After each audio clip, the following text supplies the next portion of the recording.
दोस्तों, जैसा कि आप देख रहे हैं विज्ञान के महत्वपूर्ण प्रश्न के अंतर्गत आपको प्रश्न दिख रहा है कि एल्केन, एल्कीन एवं एल्काइन समूह के सामान्य सूत्र एवं उनके उदाहरण लिखिए। तो इसका उत्तर आप सामान्य रूप से देख सकते हैं एल्केन, एल्कीन और एल्काइन।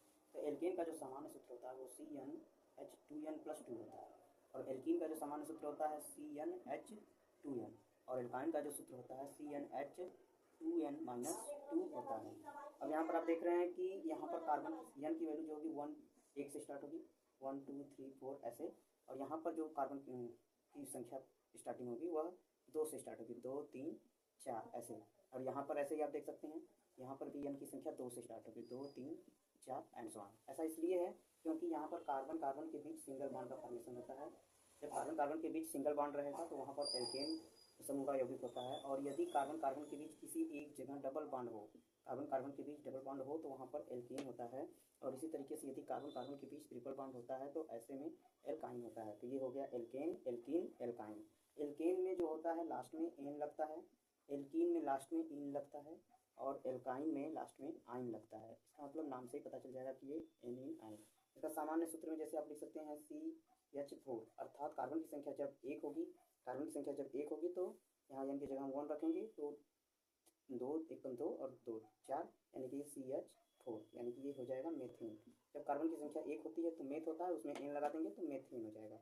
इस तरीके से यदि आप यहाँ पर दूसरा कार्बन की संख्या रखते हैं, कार्बन की संख्या 2 होगी तो हाइड्रोजन की संख्या उसकी कार्बन की संख्या से दुगने से भी 2 अधिक होगी, तो 2 दूना 4 2 6, यानी कि C2H6। इसका नाम जब कार्बन की संख्या 2 हो तो एथ होता है, एथ।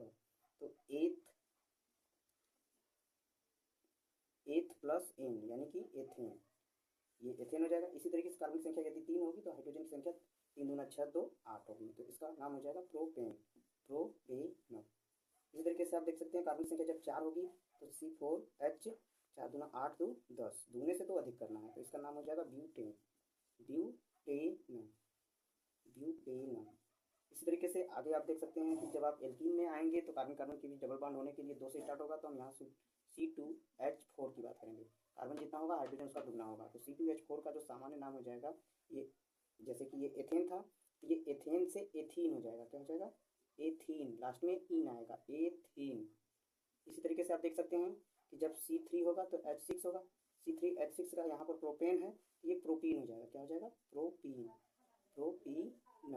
अब यहाँ पर C4 होगा, कार्बन संख्या जब 4 होगी तो C4H8 दुगना होगा, कार्बन संख्या जितनी होगी उसकी हाइड्रोजन संख्या दुगनी होगी, तो ये हो जाएगा ब्यूटीन, ब्यूटीन। इस तरीके से आप जब यहाँ पर देखेंगे आयन के लिए तो C2 दुगना करिए, 100 या अच्छी संख्या दुगने में से भी 2 घटा दीजिए, तो 2 का दुगना 4 में से भी 2 घटा दीजिए तो C2H2। इस C2H2 का नाम क्या हो जाएगा? जैसे कि ये एथीन था तो ये क्या हो जाएगा? एथाइन। क्या हो जाएगा? Ethyne, ethyne. इस तरीके से आगे आप देख सकते हैं यदि C3 बनाएं तो C3 कार्बन का दुगना करना है तो 3 दूना 6, 6 में से भी 2 घटा दीजिए तो C3H4। तो अब ये C3H4 हो गया तो इसका नाम होगा कार्बन के लिए 3, तो 3 के लिए आपको प्रोपाइन, इसका नाम क्या हो जाएगा? Propyne, propyne. इस तरीके से आप यहाँ पर देख सकते हैं C4, तो यदि कार्बन की संख्या 4 होगी तो उसका दुगना 8 होगा, 8 में से भी 2 कम कर दीजिए, दुगना से भी 2 कम, तो 8 में से 2 कर दीजिए तो H6। इस तरीके से ये हो जाएगा ब्यूटाइन, ब्यूटाइन। अब यहाँ पर आप ऐसे ही अन्य चीज़ों को आप प्राप्त कर सकते हैं, जैसे आप देख सकते हैं मेथेन, एथेन, प्रोपेन, ब्यूटेन। इसीलिए इसी तरीके से आप पाँचवें के लिए बोलेंगे तो पेंटेन, 6वें के लिए हेक्सेन, 7वें के लिए हेप्टेन, 8वें के लिए ऑक्टेन, 9वें के लिए नोनेन, और 10वें कार्बन के लिए डेकेन। इसी तरीके से आप एथीन, प्रोपीन, ब्यूटीन, आगे पेंटीन, फिर हेक्सीन, फिर हेप्टीन, फिर ऑक्टीन, फिर नोनिन, फिर डेकिन। इसी तरीके से आप ethyne, propyne, butyne, pentyne, hexyne, heptyne, octyne ऐसे ही आप प्राप्त कर सकते हैं। Okay, thanks.